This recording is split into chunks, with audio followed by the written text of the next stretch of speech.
5টি point target করে ভয়ঙ্কর রূপে মাঠে নামবে আওয়ামী লীগ হঠাৎ সবার সামনে ঘোষণা দিলেন সেনাপ্রধান ওয়াকারুজ্জামান। ঢাকায় আজ আবারও এক অনিশ্চিত ভবিষ্যৎ দিকে এগিয়ে যাচ্ছে। ত্রয়োদশ জাতীয় নির্বাচনকে ঘিরে দেশের রাজনীতির মাঠে উত্তেজনা এখন চরম পর্যায়ে। নির্বাচনে আর মাত্র কিছুদিন বাকি, আর এর আগে রাজনৈতিক অঙ্গনে ছড়িয়ে পড়েছে ভয়ঙ্কর সব ইঙ্গিত। বিশেষ করে রাজধানী ঢাকা শহরকে ঘিরে তৈরি হচ্ছে এক অদ্ভুত অস্থিরতা। সূত্রমতে দীর্ঘদিন নিষিদ্ধ থাকার পরও আওয়ামী লীগ আবারও শক্তি সঞ্চয় করেছে। এবার তারা নাকি ঢাকার ভিতরে 5টি গুরুত্বপূর্ণ পয়েন্ট মতিঝিল, ফার্মগেট, গাবতলী, জিগাতলা ও শাহবাগ এই জায়গাগুলোতে টার্গেট করে মাঠে নামার প্রস্তুতি নিয়েছে। এই 5টি জায়গা শুধু রাজনৈতিকভাবে নয়, লজিস্টিক এবং কৌশলগতভাবেও অত্যন্ত গুরুত্বপূর্ণ।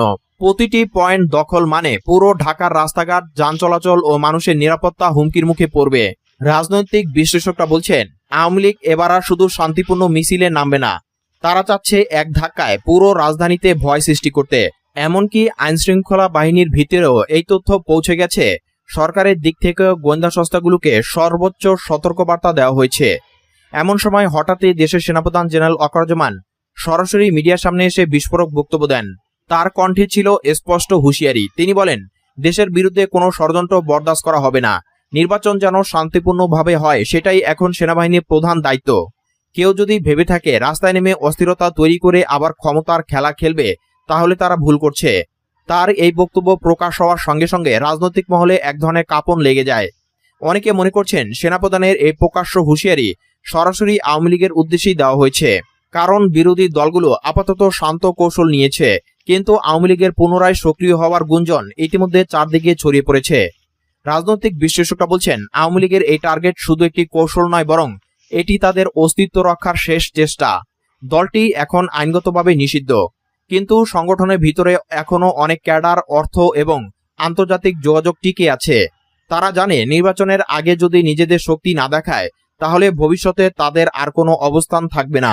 জেনারেল ওয়াকারুজ্জামান আরো বলেন, আমরা জনগণের সেনাবাহিনী। যদি কোনো শক্তি দেশের জনগণকে জিম্মি করতে চায়, তাহলে সেই শক্তিকে নির্মূল করতে আমরা বাধ্য হব। রাজনীতি করার অধিকার সবার আছে, কিন্তু জনগণের জীবন বিপন্ন করার অধিকার কারো নেই। ঢাকার 5টি পয়েন্ট টার্গেট করার খবর ছড়িয়ে পড়ার পর আইনশৃঙ্খলা বাহিনীও এখনো টহল বাড়িয়েছে। মতিঝিল ও শাহবাগে ইতিমধ্যে আধা সামরিক বাহিনী মোতায়েন করা হয়েছে। গাবতলী, ফার্মগেট ও জিগাতলার আশেপাশেও কড়া নজরদারি চলছে। সিসি ক্যামেরার সংখ্যা বাড়ানো হয়েছে, বিশেষ চেকপোস্ট বসানো হয়েছে।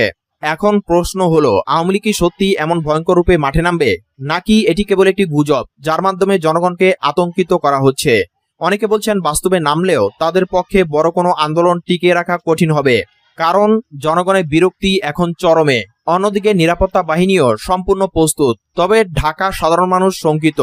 আসন্ন ত্রয়োদশ নির্বাচনকে সামনে রেখে তারা শান্তিপূর্ণ পরিবেশ চায়, কিন্তু ইতিহাস বারবার দেখিয়েছে আওয়ামী লীগ সংকটময় মুহূর্তে চমকপ্রদ ও সহিংস কৌশল নিতে পারে। আর 5টি বিষয়কে সামনে নিয়ে এবার আওয়ামী লীগ সরকার মাঠে নামতে চলেছে।